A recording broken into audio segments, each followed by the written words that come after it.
السلام علیکم ورحمۃ اللہ وبرکاتہ، نحمده ونصلی علی رسولہ الکریم، اما بعد فاعوذ باللہ من الشیطان الرجیم، بسم اللہ الرحمن الرحیم، رب اشرح لی صدری ویسر لی امری واحلل عقدۃ من لسانی یفقہوا قولی۔ آج میں چاہوں گی کہ اپنی بیٹی کی شادی سے متعلق چند چیزیں آپ کے ساتھ شیئر کروں۔ ایک حدیث کے مطابق جب کسی ایسے نوجوان کا رشتہ آئے کہ جس کے دین اور اخلاق سے تم مطمئن ہو تو نہ کرو، ورنہ زمین میں فساد ہوگا۔ اسی چیز کو مد نظر رکھتے ہوئے جب میری بیٹی کا رشتہ آیا تو ہم نے بچے کے دین اور اخلاق کو سامنے رکھتے ہوئے فوراً ہی فیصلہ کر لیا۔ حالانکہ اس وقت اس کی کوئی جاب بھی نہیں تھی، لیکن جب سیکنڈ لاسٹ سیمسٹر کا امتحان دیا اور آخری سیمسٹر اس کا جنوری میں شروع ہو رہا تھا، اس میں یہ ہوا کہ جس دن نکاح ہوا اس دن اس کو کال آئی اور نکاح کے 2 دن بعد اس نے ایک انٹرویو دیا اور ساتھ ہی اس کی جاب بھی ہو گئی۔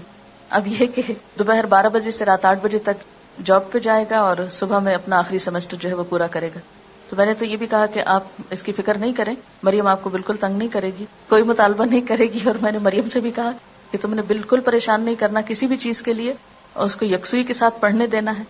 اور میں نے کہا کہ آپ دیکھ لیں، اگر آپ سمجھتے ہیں کہ پڑھائی اور جاب دونوں ساتھ چل سکتی ہے تو پڑھیں، اگر نہیں چل سکتی تو پہلے آپ اپنی اسٹڈیز کو کمپلیٹ کر لیں، اس کے بعد آپ اپنی جاب دیکھ لیں، کیونکہ رزق جو ہے وہ اللہ کے ذمہ ہے۔ انسان جب مال اور دین میں سے 2 کا انتخاب کرے تو میں سمجھتی ہوں کہ دین کا انتخاب کرنا چاہیے، کیونکہ دین کے ساتھ مال تو مل جائے گا لیکن مال کے ساتھ دین کا آنا اس کی کوئی گارنٹی نہیں۔ نبی صلی اللہ علیہ وسلم نے فرمایا کہ 4 چیزیں خوش قسمتی کی علامت ہے: نیک بیوی، کھلا گھر، نیک ہمسایہ، اچھی سواری، اور 4 چیزیں بدبختی کی علامت ہیں: بری بیوی، برا ہمسایہ، بری سواری اور تنگ گھر۔ عورت سے 4 چیزوں کے پیش نظر نکاح کیا جاتا ہے: اس کے مال و دولت کی وجہ سے، حسب نسب کی وجہ سے، یا خوبصورتی کی وجہ سے، یا اس کی دینداری کی وجہ سے۔ اے انسان تیرے ہاتھ خاک آلود ہو، دیندار عورت سے نکاح کرنے میں کامیابی حاصل کرو۔ ہمیں سوچنا چاہیے کہ آخر اللہ کے رسول صلی اللہ علیہ وسلم نے دینداری ہی کو کیوں دیکھا اور کیوں معیار بنایا؟ آپ نے فرمایا مسلمانوں میں غریب لوگ مالداروں سے 500 سال پہلے بہشت میں جائیں گے۔ آپ نے فرمایا ہر امت کے لیے ایک فتنہ ہوتا ہے، میری امت کا فتنہ مال ہے۔ پھر اسی طرح برادری اور خاندان کو دیکھا جاتا ہے کہ کیا ذات ہے۔ یقین مانی مجھے ابھی تک یہ پوچھنے کا یاد ہی نہیں رہا کہ ان کی ذات کیا ہے۔ کسی نے جب مجھ سے پوچھا کہ ان کی ذات کیا ہے تو پھر مجھے خیال اچھا میں پوچھوں گی، اور میں جب سوچتی میں پھر بھول جاتی تھی، اور ابھی تک بھولی ہوئی ہوں، کیونکہ یہ ذات اور برادریاں تو صرف پہچان ہے انسان کی، اس سے بڑی پہچان جو ہے وہ اس کی دینداری اور اخلاق ہے۔ اور سب آدم سے اور آدم مٹی سے بنائے گئے، اس لیے کوئی کتنی بھی بڑی ذات سے ہو اصل تو سب کی ایک ہے۔ پھر اسی طرح حسن و جمال یہ بھی اللہ کی دین ہے، ہر ایک کو اللہ نے پیدا کیا اور اپنی مرضی سے بنایا، کسی پر بھی اعتراض کی کوئی گنجائش نہیں۔ اللہ جیسے چاہتا ہے صورتیں پیدا کرتا ہے، لیکن اللہ کے نزدیک جو عزت والا ہے وہ تقوی والا ہے۔ پھر یہ کہ اچھے ساتھی کے لیے دعا بھی کرنی چاہیے، استخارہ کرنا چاہیے، چھان بین یا معلومات لینی چاہیے، اور اگر پہلے سے معلوم ہو اخلاق اور کردار کا تو مزید تجسس اور پیچھا نہیں کرنا چاہیے، کیونکہ کوئی بھی انسان فرشتہ نہیں ہوتا، دنیا میں فرشتوں کی تلاش محال ہے۔ اور اچھے ساتھی کے لیے جو دعائیں ہیں اس میں ایک تو یہ قرآنی دعا ہے اور دوسری حضرت موسیٰ علیہ السلام کی رب انی لما انزلت الی من خیر فقیر۔ پھر استخارہ ہے، اور استخارہ سے کوئی غیب کی خبریں نہیں پتہ چلتی۔ استخارہ جو ہے وہ اللہ تعالیٰ سے ایک مشورہ ہے کہ اللہ تعالیٰ اگر یہ کام اچھا ہے تو ہمارے لیے آسان کر دے، اور اگر اچھا نہیں تو ہم سے پھیر دے۔ اس میں دعا استخارہ بھی دی گئی ہے CD میں، تاکہ لوگ اگر اسے دیکھیں تو آئندہ اپنے استعمال میں لا سکیں۔ پھر اس میں یہ ہے کہ عموماً جب رشتے کیے جاتے ہیں تو لوگ بہت آرٹیفیشل باتیں کرتے ہیں، جھوٹ سے کام لیتے ہیں، یا یہ کہ لوگوں کے اندر بگاڑ پیدا کرتے ہیں، تو اس سے بھی بچنا چاہیے۔ مشورہ صرف اس سے کرنا چاہیے جو آپ کو صحیح مشورہ دے، اور صرف اس تک بات پہنچائیں جس نے آپ سے مشورہ لیا ہے۔ یہ نہیں کہ آپ irrelevant شخص سے پوچھا، پھر اس نے ایسی باتیں آپ کو بتائیں اور پھر ان باتوں کو کھولنا شروع کر دیا اور رشتہ لیتے لیتے لوگوں کو آپس میں لڑا کے اور فساد ڈال دیا۔ یہ عموماً جو ہمارے ہاں دیکھا جاتا ہے وہ درست نہیں۔ اسی طرح یہ ہے کہ لڑکی کو دیکھ لینا چاہیے اگر لڑکے کی خواہش ہو، اور اس میں یہ ہے کہ تصویر بھی دکھائی جا سکتی ہے اور سامنے بھی دیکھا جا سکتا ہے، لیکن یہ ہے کہ اگر ممکن ہو تو پہلے سے دیکھ کر پھر پیغام بھیجا جائے، یا یہ کہ جب سب بات طے ہو جائے تو پھر آمنے سامنے لا کے دکھایا جا سکتا ہے۔ آپ صلی اللہ علیہ وسلم کو حضرت عائشہ کو دکھایا گیا تھا خواب میں۔ پھر یہ ہے کہ منگنی جب ہو جائے، بات طے ہو جائے، اس میں آپ کو یہ بتا دوں کہ منگنی کے موقع پر ہم نے ایسا نہ تو کوئی تقریب کی، نہ ہی کسی تحفوں کا تبادلہ کیا، نہ ہی انگوٹھی پہنائی، نہ انہوں نے انگوٹھی پہنائی، نہ ہم نے، نہ کوئی کپڑے وہ لائے، نہ ہم نے کپڑے بھیجے، نہ ہی کچھ اور۔ ہوا یہ کہ جب زبانی کلامی بات پکی ہو گئی تو اس کے بعد نیکسٹ ڈے جیسے ایک خوشی کے موقع پہ کچھ پھول وہ لے کر آئیں مریم کی جو ساس ہیں. جی یہ بھی بتاتی چلو کہ وہ ہماری 3rd بیچ کی اسٹوڈنٹ تھی اسلام آباد میں، اور عائشہ جو شروع میں یہاں پر کلاس انچارج کے طور پہ کام کرتی تھی وہ ان کی بیٹی ہیں، اور ان لوگوں کو کافی سال سے میں جانتی تھی، اس لیے کوئی ایسی اس میں مزید بات نہیں تھی کسی بھی پریشانی کی. تو الحمدللہ چلتے پھرتے میں ہی بات طے ہو گئی، اور جواب میں ان کی مدر کے لیے خوشبو لے کر گئی، لڑکے کے لیے نہیں، کیونکہ مائیں جو ہیں وہ بچوں کو جنم دیتی ہیں، ان کی تربیت کرتی ہیں، ان کے لیے اتنی تکلیفیں اٹھاتی ہیں، اس لیے مجھے یوں محسوس ہوتا تھا کہ یہ موقع ماں کے لیے بڑی خوشی کا ہوتا ہے نا، جب بچوں کے کوئی رشتہ طے ہوتا ہے. ٹھیک ہے بیٹے کے لیے تو بعد میں بھی کچھ ہو جائے گا، لیکن پہلے ماں کا دل خوش کرنا چاہیے. تو اس لیے اس موقع پر جب جوابی طور پر میں واپس گئی تو پھولوں کی بجائے ایک خوشبو چھوٹی سی لے کر گئی. پھر اسی طرح یہ ہے کہ لڑکے اور لڑکی کی تنہائی میں باتیں نہیں ہونی چاہیے، ٹیلی فون پہ لمبی لمبی گفتگو درست نہیں، چیٹنگ درست نہیں. آپ صلی اللہ علیہ وسلم نے فرمایا عورتوں سے تنہائی میں ملاقات کرنے سے باز رہو. پھر اسی طرح ہاتھ ملانا یا خود انگوٹھی پہنانا یہ باتیں بھی درست نہیں، نبی صلی اللہ علیہ وسلم کا ہاتھ کبھی کسی عورت سے نہیں چھوا تھا. پھر اسی طرح بن سنور کر لڑکے کے ساتھ باہر ڈرائیونگ پہ جانا یا سیر و تفریح کے لیے یہ بھی درست نہیں. پھر یہ کہ رشتہ دیکھنے کے بعد بعض اوقات ہم ریجیکٹ کرتے ہیں تو اس میں طرح طرح کے نقص نکالتے ہیں، ناک ایسا ہے، قد ایسا ہے، رنگ ایسا ہے، اور اس کو ہر جگہ مشہور کرتے پھرتے ہیں. قرآن پاک میں اللہ تعالیٰ فرماتے ہیں کہ آپس میں ایک دوسرے پر تان نہ کرو، کسی کے برے نام نہ رکھو. ایمان لانے کے بعد فسق میں نام پیدا کرنا بہت ہی برا ہے. پھر اسی طرح ہمارے ہاں صرف لڑکے والے پیغام بھیجتے ہیں، لڑکی والے نہیں بھیج سکتے، بہت مایوب سمجھا جاتا ہے. حالانکہ اگر اس میں ہم دیکھتے ہیں کہ حضرت عمر کی بیٹی حضرت حفصہ جو تھی جب وہ بیوہ ہوئی تو وہ خود حضرت ابوبکر کے پاس پیغام لے کر گئے کہ میری بیٹی سے نکاح کر لو. تو اس میں کوئی مایوب بات نہیں ہے. پھر یہ کہ منگنی ہمارے ہاں ایک بہت بڑا فنکشن اور ایک بہت بڑا بوجھ بنتا چلا جا رہا ہے. منگنی کا اصل مقصد یہ ہوتا ہے کہ اس بچی کے لیے پھر کوئی اور پیغام نہ بھیجے، اس کا اعلان کر دیا جائے تاکہ یہ پتہ چلے کہ یہ بچی فلاں سے منسوب ہو چکی ہے. اور فرمایا کہ کوئی مسلمان کسی دوسرے مسلمان کے پیغام پر پیغام نہ بھیجے، نہ کوئی کسی کی فروخت شدہ چیز پہ اپنی چیز بیچے، اور نہ ہی کسی عورت کو نکاح کا پیغام بھیجے جس کے لیے کسی اور نے پیغام بھیجا ہو. پھر یہ ہے کہ اگر ایک پیغام بھیجنے کے بعد ارادہ ترک کر دے تو دوسرا پیغام بھیج سکتا ہے. اس سے پتہ چلتا ہے کہ ہمارا دین ہم سب کے احساسات اور جذبات کا کتنا خیال رکھتا ہے.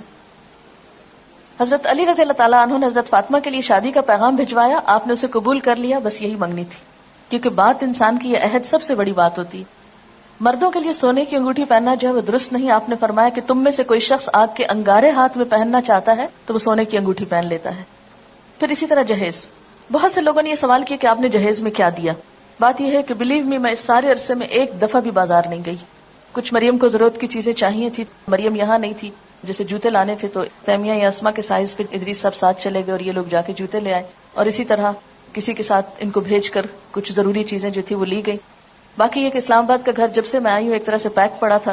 جو میری اب فالتو چیزیں تھی استعمال ہونے کا اتفاق، اب مجھے لگ رہا تھا کہ میں نے تو ان کو استعمال نہیں کرنا. وہ میں نے مریم سے کہا کہ بیٹا اب تم ان کو لے جاؤ. وہاں ان کی ساس کہنے لگی کہ ہمیں ضرورت نہیں ہے، اس لیے کہ ہمارے گھر میں سب کچھ ہے. اور مجھے بھی یہ لگتا تھا کہ وہاں پر کوئی جہیز کی ایسا ضرورت نہیں، اس لیے باہر سے تو کوئی اس طرح کی خریداری نہیں کی گئی. کچھ چیزیں جو گھروں میں عام طور پر کچھ نہ کچھ رکھا ہوتا ہے اس کو میں نے نکال کر گھر صاف کر دیا. تو جب وہ کہتے تھے کہ یہ ہم کس طرح سنبھالے تو میں کہتے یہ آپ مجھ پر احسان کریں گے اگر میرے سے یہ چیزیں جو ہے ہٹ جائیں تاکہ میں یہاں آؤں تو مجھے اب سب کچھ خالی خالی صاف ستھرا نظر آئے کہ میں اپنا کام زیادہ بہتر طور پہ کر سکوں. تو الحمدللہ ایسا کوئی فرنیچر نہیں، کوئی کچھ نہیں، بلکہ اس کی جو بڑی نند ہے عائشہ، انہوں نے ان کا جو بیڈ روم ہے اس کا فرنیچر لیا، اور اسی طرح چھوٹی موٹی چیزیں کچھ گفٹ تھے رشتہ داروں کی طرف سے تو اس میں کام چل گیا. لیکن کوئی ایسی تیاری کہ اس طرح کی لمبی چوڑی شاپنگ یا وہ چیزیں نہیں تھی. جہیز میں عام طور پر یہ ہے کہ قرض لیا جاتا ہے اور اس کے کمائی کے لیے آدمی لوگ جو ہیں وہ رشوت وغیرہ لینے پہ مجبور ہوتے ہیں. بعض اوقات کم چیزیں لانے پہ لڑکی کو تانے دیے جاتے ہیں، اور اسراف اور دکھاوا بھی اس میں بہت ہوتا ہے. تو اس میں یہ تھا کہ انسان ضرورت کی چیز تو اپنے لیے استعمال کرتا ہے، دکھاوے کا معلوم نہیں، اس میں دوسروں کو بتانے کی کیا ضرورت ہے. ایک عالمی ادارے کی رپورٹ کے مطابق پاکستان میں 1 کروڑ سے زائد لڑکیاں شادی کے انتظار میں ہیں. 40 لاکھ لڑکیاں ایسی ہیں جن کی شادی کی عمر بھی گزر گئی ہے. اور اس میں ایک بہت بڑی وجہ کیا ہے؟ جہیز کا نہ ہونا، یہ جہیز کا سٹینڈرڈ کے مطابق نہ ہونا. شادی کس کے ساتھ ہوتی ہے؟ لڑکی کے ساتھ یا جہیز کے ساتھ؟ آدم کے بیٹے کے پاس 2 وادیاں مال و دولت سے بھری ہوں تو وہ تیسری کے لیے خواہش کرے گا. حضرت علی کہتے ہیں کہ حضور صلی اللہ علیہ وسلم نے حضرت فاطمہ کو جہیز میں 1 چادر، 1 مشکیزہ اور 1 چمڑے کا تکیہ دیا تھا جس میں اذخر کی گھاس بھری ہوئی تھی. حضرت اسما کہتی ہیں کہ فاطمہ جب رخصت کر کے حضرت علی کے ہاں بھیجی گئیں تو ہم نے ان کے گھر میں اس کے سوا کچھ نہ پایا کہ وہاں ریت بچھی ہوئی تھی، 1 تکیہ تھا جو کھجور کی چھال سے بھرا ہوا تھا، 1 گھڑا اور 1 پانی پینے کا پیالہ تھا. یہ کوئی ہماری طرح کا مروجہ جہیز نہیں تھا، انتہائی ضرورت کی چیزیں تھیں. سنت میں جہیز کی کوئی حیثیت نہیں. اور حضرت علی کے لیے وہ چیزیں بھیجنا بھی کس لیے تھا کہ آپ حضرت علی کی بھی کفالت کرتے تھے. گھر کی ضروریات کا انتظام کرنا لڑکی کے والدین کی نہیں، خود لڑکے کی ذمہ داری ہے. اس موقع پر لڑکے کو الٹا مہر دینا ہوتا ہے، اور اس کے لیے بھی ہم نے کوئی ایسی قرارداد طے نہیں کی کہ کتنا ہوگا اور کیا ہوگا. اور انہوں نے پوچھا بھی ہم سے کہ آپ کے ہاں کیا ہوتا ہے. ہم نے کہا ہمارے ہاں کچھ بھی نہیں ہوتا، جو آپ کرنا چاہیں آپ خوشی سے کر سکتے ہیں. عموماً جہیز اس لیے دیا جاتا ہے کہ لڑکی کو وراثت میں حصہ نہ دینا ہو، جبکہ وراثت میں حصہ دینا فرض میں ہے، اور جہیز دینا نہ نفل ہے نہ سنت ہے. یہ ویسے اپنی خوشی کی بات ہے، تحفے کے طور پر کچھ بھی آپ دینا چاہیں یا گھر صاف کرنے کے لیے تو وہ دے سکتے ہیں. پھر کچھ رسومات ہمارے ہاں بہت رواج پا گئی ہیں. شادی سے کچھ ہفتے پہلے یا اس کے بعد تاریخ مقرر کرنے کی جو رسم ہوتی ہے. پھر اسی طرح یہ ہے کہ وقت بھی ضائع ہوتا ہے، پیسوں کی بھی ناقدری، عبادات میں کوتاہی. تو الحمدللہ اس موقع پر کوئی کسی نماز میں تاخیر نہیں ہوئی، کوئی ایسا اسراف اور دکھاوا نہیں ہوا، کوئی اسٹیج نہیں تیار کی گئی تھی، اس کے بغیر بھی شادی ہو گئی. پھر اسی طرح کوئی پیلا جوڑا نہیں پہنایا گیا، بلکہ میں نے شدت سے منع کیا تھا کہ ایسا کوئی رنگ مجھے نظر بھی نہ آئے. بعضوں کہتا تھا نا کہ بھول کے انسان کوئی ایسی چیز پہلے پہن لیتا ہے. پوری طرح اس رسم کو جو ہے وہ ختم کرنا ہے. اب یہ دیکھیں، یہ دو تصویریں ہیں، ایک انڈین تصویر ہے اور ایک پاکستانی. دونوں میں کیا فرق نظر آ رہا ہے آپ ہی پہچان سکتے ہیں، مجھے تو پہچان نہیں ہو رہی. پھر جہیز کی نمائش، یہ بھی دو کمپیریزن ہے. پھر اسی طرح یہ ہے کہ ٹھیک ہے اگر کچھ تفریح ہو رہی ہے یا گانا بجانا ہو رہا ہے تو اس میں ڈانس کی تو کوئی گنجائش نہیں نکلتی. نبی صلی اللہ علیہ وسلم نے فرمایا جس گھر میں گھنگرو اور گھنٹے ہوں اس میں رحمت کے فرشتے داخل نہیں ہوتے، نہ ہی فرشتے ان لوگوں کے ساتھ رہتے ہیں جو گھنٹے استعمال کرتے ہیں. اپنے ہاتھوں سے اپنے آپ کو ہلاکت میں مت ڈالو. یعنی اللہ کی رحمت کو کیوں دور کرتے ہیں ہم ایسی چیزوں سے. آپ نے فرمایا اس امت کے لوگوں پر زمین میں دھنسانے، شکلیں مسخ ہونے اور پتھروں کی بارش برسنے کا عذاب آئے گا. مسلمانوں میں سے کسی نے عرض کیا یا رسول اللہ صلی اللہ علیہ وسلم یہ کب ہوگا؟ آپ نے فرمایا جب گانے بجانے والی عورتیں ظاہر ہوں گی، آلات موسیقی عام استعمال ہوں گے اور شرابیں پی جائیں گی. ترمذی کی روایت ہے. پھر اسی طرح مہندی کی تقریب میں ایک دوسرے پہ طنز، برا بلا کہنا، مذاق اڑانا، یہ بھی اسلامی تعلیمات کے برعکس ہے. پھر اسی طرح مہندی کے موقع پر کھانوں کا اہتمام جو ہے اور اس میں خصوصی ڈیکوریشن یلو کلر میں، یہ تو درست نہیں، لیکن مہندی لگانا درست ہے. اس موقع پر ایسا کیا تھا کہ ہاسٹل کی سب بچیوں کو ہم نے اکٹھا کر لیا تھا. باہر سے صرف میری بہنیں تھیں، مریم کی جو نندیں ہیں انہوں نے مریم کو مہندی لگائی اور میں نے ہاسٹل کی سب بچیوں کے ہاتھ پہ کچھ کچھ لگایا. اوٹ پٹانگ لکیریں ادھر ادھر تھوڑا تھوڑا. ایک بات بتانا میں بھول گئی کہ مریم چونکہ وہاں تھی تو میں نے کہا کہ کچھ کام تم شروع کرو، فارغ نہیں بیٹھو. تو کلاس نے اسماء الحسنہ نہیں ابھی پڑھے تھے، 2 کلاسز اس وقت وہاں چل رہی ہیں، ایک تعلیم القرآن کورس کی اور ایک دوسری. تو اس نے ان کو اسماء الحسنہ سکھانے شروع کی، جیسے اسماء یہاں پر یہ صورتوں کے نام وغیرہ سکھاتی. تو جو آخری دن تھا، یعنی شادی کا جو دن تھا، نکاح کا دن، اس دن اس کا بس صرف ٹائم ٹیبل تھوڑا تبدیل کیا تھا کہ صبح صبح اس کی کلاس تھی، لیکن یہ کہ اس دن بھی اس نے پڑھایا. پھر اسی طرح یہ ہے کہ کھانوں میں بہت زیادہ اسراف ہوتا ہے. قرآن پاک میں اللہ تعالیٰ فرماتے وَلَا تُبَذِّرْ تَبْذِيرًا إِنَّ الْمُبَذِّرِينَ كَانُوا إِخْوَانَ الشَّيَاطِينِ وَكَانَ الشَّيْطَانُ لِرَبِّهِ كَفُورًا. فضول خرچی نہ کرو. فضول خرچ لوگ شیطان کے بھائی ہیں اور شیطان اپنے رب کا ناشکرا ہے. یعنی پیسے کا ضیاع محض دکھاوے میں اور اسراف میں، یہ شیطان کو خوش کرنے والی بات ہے، رحمان کو نہیں. اور اس میں اب ضرور آپ کو انتظار ہوگا کہ مریم نے پہنا کیا تھا. اس کو سفید رنگ کا جوڑا پہنایا تھا جس میں پنک کلر کی پائپنگ دوپٹے پہ لگی ہوئی تھی اور کچھ پنک کلر کی کڑھائی تھی اور پنک کلر کے موتیوں کا ہار تھا. یہ شادی کے موقع پر جو فنکشن تھا اس میں پہنایا تھا. اس کے بعد یہ ہوا کہ جب نکاح ہوا، تقریب ختم ہوئی، دعا ہوئی اور اس کے بعد یہ لوگ چلے گئے واپس. بعد میں جو ہمارے مہمان تھے انہوں نے کچھ کھانا کھایا اور اس میں یہ تھا کہ جو ہاسٹل کی بچیاں تھیں ان کو ہم نے کھانے میں شریک کیا. باہر سے ایز سچ ہم نے کھانے کے لیے لوگوں کو نہیں بلایا تھا، رشتہ داروں کو تو obviously سب جمع تھے، ان کو کھانا تھا، کچھ دوست بھی، لیکن باقاعدہ اس طرح کی تقریب نہیں تھی یا کھانے کے انویٹیشن جس طرح عموماً دیے جاتے ہیں وہ نہیں تھے. اس کے بعد یہ تھا کہ میں یہ چاہتی تھی کہ مریم سب نمازیں وغیرہ پڑھ لے اور عشاء کی نماز پڑھنے کے بعد اس کی رخصتی ہو تاکہ نماز میں کوئی حرج نہ آئے. کیونکہ اگر دن کو یہ چلی جاتی ہے 5-7 منٹ کے راستے پہ تو گھر تھا، 10 منٹ کا ہارڈلی راستہ ہوگا جہاں اس کو جانا تھا. تو میں نے کہا کہ ابھی جا کے اگر سارا دن بیٹھی رہے گی، ذرا وہاں جھجکے گی یا اور لوگ بھی ہوں گے تو بہتر ہے کہ یہ اپنا ریلیکس ہو، آرام کرے گھر میں اور اس کے بعد جائے. ہاں ایک بات بتاؤں کہ اس موقع پہ مریم نے کوئی ناخن نہیں بڑھائے اور نہ ہی ناخنوں کے اوپر کوئی خاص چیز ایسی لگائی. اس کے بعد یہ تھا کہ رات کو اس کو دوبارہ پھر جب بھجوانا تھا اس کے لیے تیار کیا گیا تھا، تو اس موقع پر اس کو گولڈ پہنایا. اور چونکہ اب وہ اپنے شوہر کے لیے تیار ہو رہی تھی، نمائش کے لیے نہیں، تو میری چوڑیاں جو کہ میرا سائز اب ہیوی ہو گیا ہے تو میری ہی چوڑیاں کچھ رکھی ہوئی تھی کیونکہ مجھے تو بازار جانے کا اور کچھ بنوانے کا موقع نہیں تھا، تو ان کو میں نے اس کو دیا. اسی طرح میری اپنی کچھ جیولری پڑی ہوئی تھی، کچھ اس کے لیے گفٹ وغیرہ تھے، تو وہ اس کو پہنا کے اس کے ساتھ یہ تھا کہ رخصت کیا. اس میں یہ تھا کہ کسی خاص بیوٹی پارلر سے نہ کسی کو بلایا اور نہ ہی وہ کسی بیوٹی پارلر میں گئی اور نہ ہی اس کے لیے کوئی بہت اہتمام تھا. یہاں یسرا اور ایک آمنہ، ان کی مدر میری اسٹوڈنٹ ہے فرسٹ بیچ کی، تو دن میں انہوں نے اس کو تیار کیا تھا. شام میں میری ایک اور لسنر ہے، وہ بہت عرصے سے مجھے پیچھے تھی کہ میں نے کچھ آپ کے لیے کرنا ہے، تو مجھے کسی نے کہا کہ وہ بہت اچھی دلہن تیار کر لیتی ہیں، تو میں نے کہا کہ ٹھیک ہے آپ انہیں کو بلا لیں. تو شام کے وقت انہوں نے اس کو تیار کیا. شام کے وقت اور کچھ لوگ نہیں تھے، صرف میرے بہن بھائی تھے اور میرے سسرال کے سب لوگ تھے. اور اس میں جو ٹائم تھا کہ 8:30 بجے رخصت کرنا ہے، اور جب یہ لوگ پہنچے لینے کے لیے، اس وقت پھر کوئی خاص ہنگامہ نہیں ہوا. مریم سے میں نے کہا خود چلو، اور خود چل کے خیر گاڑی تک پہنچی، اس کو بٹھایا. کوئی رونا دھونا نہیں، کوئی چیخنا چلانا ہنگامہ نہیں، کوئی مصنوعی قسم کے آنسو نہیں، کچھ نہیں. لیکن دل میرا جو تھا بہت ہی، جسے کہتے ہیں نا کہ جسم کا ایک ٹکڑا انسان الگ کرتا ہے، کیونکہ حالانکہ مجھے پتا ہے پھر ملے گی یہ سب، لیکن ایک ان نون کسی میرے اندر اداسی تھی، یا ایک جیسے ایک محبت، یہ خون کا رشتہ ہوتا ہے، وہ ایک طبعی سی چیز ہے. لیکن الحمدللہ نارملی ان کو رخصت کیا، اور اس موقع پہ میں نے دعا پڑھی، استودعکم اللہ دینکم و امانتکم و خواتیم عملکم، اور ان کو بھجوا دیا. اور جو سب سے مشکل پارٹ تھا وہ یہ تھا کہ میں اپنے داماد سے حجاب کیسے اتاروں. مجھے اس قدر شرم آ رہی تھی، اس قدر شرم، کیونکہ اس دن تو میں نے خیر اتارا نہیں، وہ باہر ہی تھا بیچارہ، اندر تک نہیں آیا. لیکن اگلے دن جب صبح میں مریم ساتھ آئی تو مجھے یہ تھا کہ اب میں کیا کروں. میں چادر لی تھی، تھوڑا سا نیچے کیا، پھر تھوڑا سا، پھر تھوڑا سا.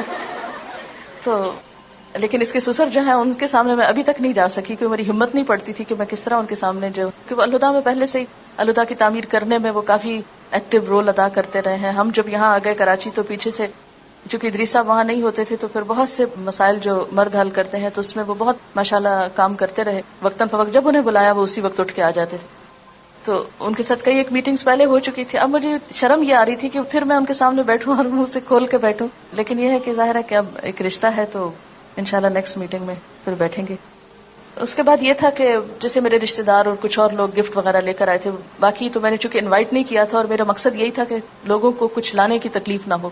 اسٹاف کے لوگوں میں سے میں نے کسی ایک کو مقرر کیا ہوا تھا کہ اسٹوڈنٹس میں سے اگر کوئی گفٹ لے کر وہاں پر آئے تو اس کو بہت پیار سے، بہت اچھے طریقے سے سمجھا دیں کہ یہ اس طرح کی شادی تو ہو نہیں رہی، تو آپ ایسا نہیں کریں. لیکن یہ کہ جو میرے بہت کلوز جاننے والے اور رشتہ دار لوگ تھے وہ جو کچھ لے کر آئے تو مجھے یہ تھا کہ یہ پھر یہاں کیا کرے گا. کچھ چیزیں تو مریم کے ساتھ چلی گئیں، اور کچھ آنے سے پہلے الحمدللہ میں اپنی الماری بالکل خالی کر کے، صاف کر کے، حساب چکا کے، یعنی جو رشتہ دار وغیرہ آئے تھے ان کو واپسی پہ میں نے، جیسے مہمان کا ایک حق ہوتا ہے، اس حق کے طور پر انہی چیزوں کا تبادلہ کر کے ادھر کی ادھر، ادھر کی ادھر، ادھر کی ادھر، سب کی سب چیزیں تقریباً نکال دی. اور ریلیکس ہو کے، بالکل فارغ ہو کے، میں 29 کو پھر ولیمہ تھا اور 31 کو میں یہاں آ گئی، کیونکہ میرا ارادہ یہ تھا کہ 1 جنوری کو ہم دوبارہ سے اپنا کام پراپر طریقے سے شروع کریں. اور اس میں بھی یہ تھا کہ جیسے 27 کو شادی تھی تو اگلے دن سیٹرڈے کو پھر میری کلاس تھی، اور پھر اسی طرح کلاس جو ہے وہ لی گئی. اور شادی کے موقع پر جیسے بارات اور سہرے کا ہوتا ہے، یہ بھی ہمیں سوچنا چاہیے کہ کس کی تقلید ہے. ہاں، بہت سے لوگوں نے پوچھا کہ مریم نے کیا پہنا، تو ان کا یہ خیال تھا شاید غرارہ یا کچھ اس طرح. تو قمیض شلوار تو مجھے خیال بھی نہیں آیا کہ یہ غرارہ ضروری ہے. میں اصل میں سوچ رہی تھی کہ جو میرا ڈریس ہے وہی وہ پہن لے گی، لیکن میں پتہ نہیں کہیں رکھ کے بھولی ہوئی تھی، وہ آخری مومنٹ تک مجھے ملا نہیں، بلکہ جب وہ چلی گئی تو بعد میں مجھے نظر آیا جب چیزیں ادھر ادھر صفائی میں کر رہی تھی.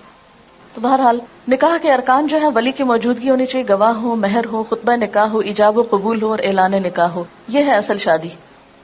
ولی کی موجودگی کیوں ضروری ہے، اس کی دلیل کیا ہے، وہ قرآن پاک میں آتی ہے. پھر اس کے بعد ولی میں کون کون لوگ شامل ہیں، پھر اگر کسی کا ولی نہ ہو تو وہ کیا کرے. نیکسٹ، زبردستی نکاح نہ کیا جائے. پھر نکاح میں لڑکی کی رضامندی ضروری ہے، اس سے پوچھا جائے. پھر اسی طرح یہ ہے کہ اگر لڑکی بولتی نہیں، خاموش رہتی تو یہ خاموشی بھی اس کی اجازت ہے، لیکن رضامندی کے بغیر نکاح درست نہیں. پھر اسی طرح حضرت عائشہ کہتی ہیں، یہ حدیث دلچسپ ہے ذرا پچھلی والی. حضرت عائشہ کہتی ہیں کہ رسول اللہ صلی اللہ علیہ وسلم نے ان سے نکاح کیا جب ان کی عمر 7 سال تھی، اور ان کو آپ کے گھر بھیجا گیا جب ان کی عمر 9 سال تھی، اور ان کے کھلونے ان کے ساتھ تھے. جب حضور صلی اللہ علیہ وسلم فوت ہوئے تو ان کی عمر 18 سال تھی. عورت کو خود نکاح کرنے کی اجازت نہیں ہے اپنا. پھر مہر ہے، مہر کا دلیل کیا ہے، پھر مہر کی مقدار کتنی ہے. اس میں ہم حضرت عبد الرحمن بن عوف کی مثال دیکھتے ہیں کہ انہوں نے سونے کی گٹلی کے وزن پر عورت سے شادی کی. آپ نے فرمایا مبارک ہو، ولیمہ کرو، چاہے ایک بکری ہی کیوں نہ. ازواج مطہرات کے مہر جو تھے، حضرت عائشہ نے فرمایا کہ 12 اوقیہ اور 1 نش. پھر حضرت عائشہ نے پوچھا نش جانتے ہو کیا ہے؟ ابو سلمہ نے کہا نہیں.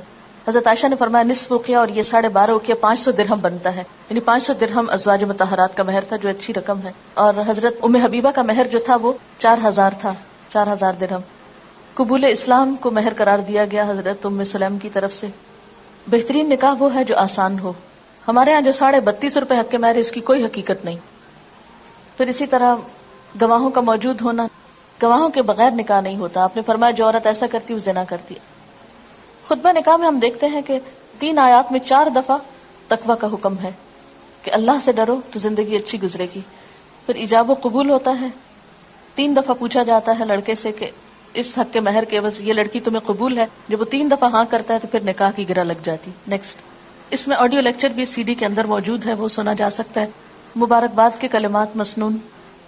آپ نے فرمایا حلال اور حرام کے درمیان فرق کرنے والی چیز دف ہے، یعنی اعلان نکاح ہے.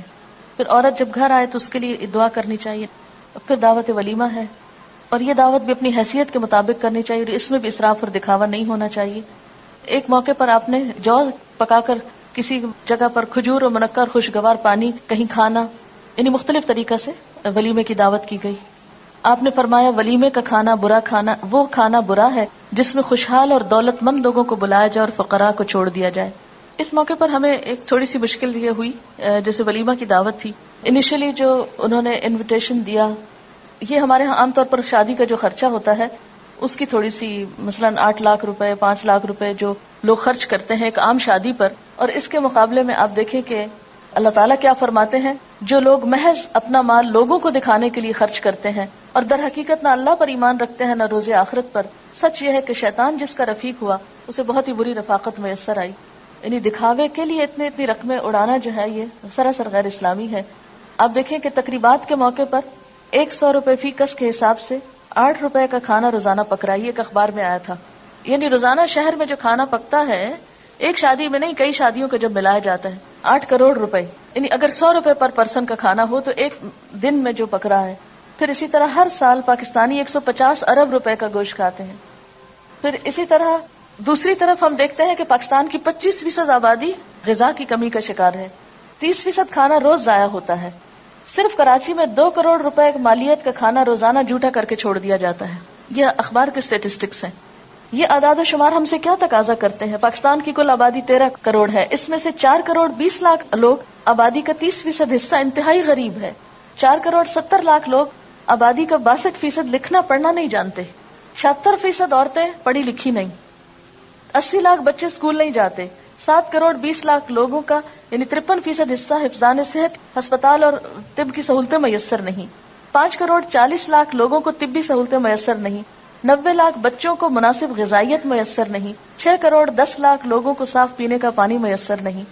یہ فیڈرل بیورو آف سروے نے یہ رپورٹ پیش کی ہے. تو جس ملک کی آبادی کا حال یہ ہو، وہاں پر اتنا اسراف شادیوں کے موقع پر کسی طور پر بھی جائز نہیں. اگر اس پیسے کو ہم اپنی قوم کی تعلیم کے لیے خرچ کریں تو ہمارے لیے صدقہ جاریہ ہو. پرائمری اسکول کا 1 سال کا خرچہ 2 لاکھ روپے ہے. ایک بچے کی تعلیم 3,000 روپے سالانہ ایوریج. پروفیشنل کالج میں ایک بچے کی تعلیم 12,000 روپے سالانہ. ٹی بی کے مریض کا علاج 8,000 روپے سالانہ. کہ ایسا نہیں ہو سکتا کہ ہم اپنی شادیوں میں سے کچھ پیسے بچا کر ہم اپنے عوام پر صرف کریں جنہیں ضرورت ہے؟ تو جو لوگ اپنے مال اللہ کی راہ میں صرف کرتے ہیں ان کے خرچ کی مثال ایسی ہے جیسے ایک دانہ بویا جائے اور اس سے 7 بالیں نکلیں، ہر بال میں 100 دانے ہوں. اسی طرح اللہ جس کے عمل کو چاہتا ہے افزونی عطا فرماتا ہے. وہ فراخ دست بھی ہے اور علیم بھی ہے. ایک اور چیز میں بتانا چاہوں گی، یہاں پر ایک انٹرویو ہے، اس وقت ٹائم نہیں. ہماری ایک اسٹوڈنٹ تھی سارا، جو آئی ٹی ڈپارٹمنٹ میں کام کرتی تھی. ان کی شادی کس طرح ہوئی اور اس موقع پر کیا اچھی مثال پیش کی گئی. سی ڈی میں موجود ہے. جو لوگ یہ سی ڈی لیں، سی ڈی باہر فار سیل اب اویلیبل ہے، یعنی عام لوگوں کے لیے بھی اس کو پرنٹ کرا لیا گیا ہے. تو اس میں آپ دیکھیں کہ اگر اسی مال کو ہم اپنی دنیا اور آخرت سنوارنے کے لیے استعمال کریں بنسبت اس کے کہ صرف ایک شادی کے موقع کو اپنی ذاتی خواہشات کی تکمیل کے لیے صرف اپنے دل کو یا اپنی آنکھوں کو ٹھنڈا کرنے کے لیے مال خرچ کریں، اس کی بجائے اگر ہم اسے باقاعدہ بہتر طرح استعمال کریں تو دنیا بھی ہماری بہتر ہو سکتی ہے اور آخرت بھی. اس میں صدقہ خیرات کر کے انسان کو بتانا تو نہیں چاہیے، لیکن تھوڑی سی مثال میں دوں گی کہ جیسے رشتہ داروں کا حق ہوتا ہے، تو میں نے کوشش یہ کی کہ شادی کے موقع پر جو گفٹ آئے ہیں وہ صرف مریم کو نہیں ملے بلکہ رشتہ داروں کو بھی ملے. اس کی کزنز جو ہیں یا ان کی جو اور رشتہ دار خواتین ہیں، جو بھی بچے یا بڑے یا جو بھی تھے، تو اس کو میں نے ان لوگوں کو بھی تقسیم کیا. اور یہ بھی میرے دل میں اللہ کی رضا تھی، نہ کہ یہ سوچا کہ ان کی طرف سے مجھے کچھ ملے یا یہ اگر کچھ لائے ہیں تو اس کا بدلہ ہو. نہیں، صرف ایک صلہ رحمی کے لیے. دوسرا یہ کہ مریم کو جیسے ولیمے کے موقع پر کچھ آنے والوں نے کچھ پیسے ویسے جو سلامی جس کو بولتے ہیں وہ دی، تو اگلے دن جب صبح میں آئی تو ایک لفافہ پکڑا ہو تو کہنے کہ ماما یہ الہدا میں ڈال دیں. میرا داماد بھی ساتھ تھا تو کہنے لگے کہ یہ ہم دونوں کی طرف سے الہدا کے لیے ہے. تو میں نے کہا کہ آپ لوگ ایک نئی زندگی شروع کر رہے ہیں، آپ کو اپنی ایجوکیشن وغیرہ کے لیے بھی ضرورت ہوگی تو آپ لوگ رکھیں اس کو. لیکن بالکل نہیں مانے اور بسد اصرار وہ پیسے جو ہیں وہ چھوڑ گئے. خیر میں نے بھی نہ پوچھا کہ کتنے ہیں اور نہ میں نے خود گنے، میں نے الہدا کی انتظامیہ کے حوالے کیے اور اس طرح زندگی کا ایک آغاز کیا گیا. اس کے بعد یہ تھا کہ جب صبح ملنے کے لیے آئے ہیں تو میری کلاس کا وقت تھا، میں تھوڑا سا بیٹھی ہوں اور اس کے بعد میں نے معذرت کی، میں نے کہا کہ میری کلاس کا وقت ہے. تو میرے داماد کہتے ہیں کہ نہیں آپ ضرور جائیں، اور میں کلاس میں چلی گئی. تو میں نکلنے لگی تو میں نے کہا کیا مریم بھی آ سکتی ہے، کیونکہ شادی کے بعد شوہر کی اجازت ضروری ہے، چاہے وہ بچے ہیں اپنے لیکن پھر بھی جو ادب آداب ہیں ان کا لحاظ ضروری. کہتے کیوں نہیں انشاءاللہ ضرور. تو وہ باہر پھر مردوں میں چلے گئے اور مریم جو ہے وہ کلاس میں میرے ساتھ نیکسٹ ڈے پر نیچے بیٹھی. تو پھر اس کے بعد یہ تھا کہ چونکہ کھانے کا وقت ہو رہا تھا، ان لوگوں کو جانا تھا، کچھ اور مہمان وغیرہ بھی تھے ان کے ہاں، تو پھر وہ بیچ میں کلاس کے اٹھ کے چلی گئی. لیکن یہ کہ مجھے نہیں پتا چلا کہ شادی کے ساتھ جو تعلیم کا سلسلہ ہے، یہ جو کام ہے، وہ کسی طور پر بھی متاثر نہیں ہوا، اس لیے کہ جن لوگوں کے ساتھ رشتہ جوڑا وہ بھی دین کو سمجھنے والے، مقصد کو سمجھنے والے اور وقتاً فوقتاً اس کی تعلیم و تبلیغ میں شریک بھی رہے ہیں. اس لیے الحمدللہ کسی موقع پر کوئی تکلف نہیں، کوئی بیڈ فیلنگ نہیں. میں اللہ کا کتنا شکر ادا کروں کہ میرے آنسو اس پہ نہیں تھمتے کہ اللہ تیرا کتنا شکر ہے کہ تھرو آؤٹ رشتہ لینے سے لے کر شادی کے یعنی آخر میں جو میں ان کو خدا حافظ کہہ کے آئی ہوں، اس سارے موقع تک ایک مرتبہ بھی اللہ کا 1000 لاکھ دفعہ شکر ہے کوئی بیڈ فیلنگ دونوں فریقین کے درمیان نہیں ہوئی. ورنہ عام طور پر کیا ہوتا ہے کہ شادی ہونے سے پہلے یا شادی کے دن یا شادی کے بعد کوئی نہ کوئی بہانہ ڈھونڈ لیا جاتا ناراض ہونے کا، یا کوئی بہانہ ڈھونڈ لیا جاتا ہے ایک دوسرے کو ستانے کا یا پریشان کرنے کا. اصل حقیقی خوشی اور سکون اور راحت اور آرام کس میں ہے؟ مال و دولت کے دکھاوے یا اسراف اور لباس اور ان چیزوں میں نہیں ہے. اصل خوشی یہ ہے کہ انسانیت کا احترام ہو، ایک دوسرے کی عزت کی جائے، ایک دوسرے کو اس کا مقام دیا جائے، ایک دوسرے کی قدر پہچانی جائے. اور اس کا پورا لحاظ رکھا گیا الحمدللہ، دونوں طرف سے رکھا گیا. اس میں میرا کوئی کمال نہیں ہے یا میری طرف سے نہیں ہے. اگر ظاہر ہے کہ وہ لوگ کوآپریٹ نہیں کریں تو ہم کیا کر سکتے ہیں. لیکن چونکہ رشتہ اگر دین کی بنیاد پر ہوتا ہے اور دین کی روح اور اسپرٹ کو جاننے والے لوگ موجود ہوں تو پھر بہت سے معاملات طے کرنے میں مشکل نہیں ہوتی. یعنی کسی بھی معاملے میں یہ نہیں ہوا کہ اگر ہم نے کہا ایسا کر لیتے تو انہوں نے کہا نہیں یہ تو ہو نہیں سکتا، یا انہوں نے کہا کہ ایسا کرتے تو ہم نے کہا یہ تو پاسبل نہیں. کہیں نہیں، دونوں فریقین نے ایک دوسرے کے ساتھ مکمل طور پر ہم آہنگی اور آپس میں اتفاق کا مظاہرہ کیا.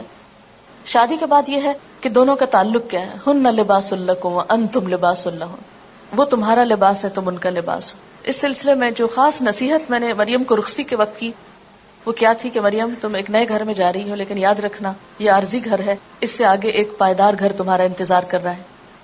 اس زندگی کی خوشیوں میں اور اس زندگی کے سکون میں جا کر تم اپنی آخرت کو نہیں بھولنا.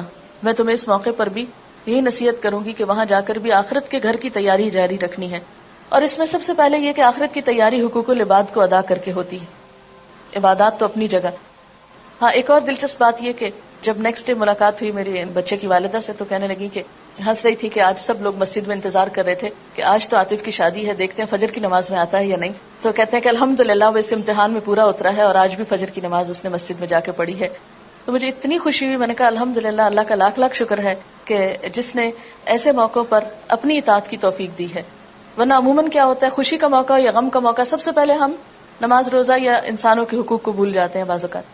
تو اس میں یہ ہے کہ جو خاص تاکید میں نے کی کہ مجھے کوئی بھی چیز جو گھر میں ایسی ہو جو، کیونکہ انسان ہے اگر کسی قسم کی کوئی ناگوار فیلنگ بھی کبھی آئے اللہ نہ کرے مجھ تک نہیں پہنچانی، اس کو کہیں باہر جا کے ڈسکلوز نہیں کر، کسی دوست سے اس کا ذکر نہیں کرنا، اللہ سے دعا کرنی ہے اور مدد مانگنی ہے اور اس سفر کو جاری رکھنا ہے. میں کوئی بھی شکایت، کوئی بھی عیب، کوئی بھی چیز نہ دیکھنا چاہتی ہوں نہ سننا چاہتی ہوں. نو وے. ہن لباس لکم وانتم لباس لہن، دونوں آپس میں نپٹو، ایک دوسرے کا لباس ہو، آپس میں ایک دوسرے کے ساتھ مفاہمت اور موافقت کرو. اور یعنی کہ لڑکا یا لڑکی بالغ ہوتے ہیں تو شادی ہوتی ہے، تو بالغ ہونے کا مطلب یہ کہ اب میچور بھی ہوں اور ایک دوسرے کا حق پہچانے. اس میں عموماً یہ ہوتا ہے کہ مائیں خود قریت قریت کے پوچھتی کیا کھایا تھا، کیا پیا تھا، کیا ملا تھا. اچھا مجھے تو یہ بھی یاد نہیں رہا کہ لوگوں نے اس سے پوچھا اچھا تمہیں منہ دکھائی کیا ملا، اس کو سمجھ ہی نہیں پہلے آئی کہ یہ کیا کہہ رہے ہیں. لیکن مجھے کوئی انٹرسٹ نہیں ہوا کہ میں جا کے پوچھوں کہ اچھا کیا زیور تھا تمہارا، کیونکہ ہم نے کوئی زیور اس طرح ایسا منگایا نہیں کہ وہ وہاں سے لا کر دیں اور پھر یہ اس طرح پہنے. جو بھی آیا پہنا، میں نے نہیں ایک دفعہ آنکھ بھر کے بھی نہیں دیکھا کہ کیا چیز ہے، اس لیے کہ جس کا ہے اس کو اللہ نصیب کرے. اور باقی یہ ہے کہ نہ تو اس میں دکھاوا اور نہ ریاکاری اور نہ ہی کوئی دلچسپی ہمیں. چیز کسی کی ہو، دلچسپی ہمیں کس بات سے. اور باقی چیزیں تو ان چیزوں پہ مال قابل بھروسہ نہیں کہ اس کے بھروسے پر ہم سمجھے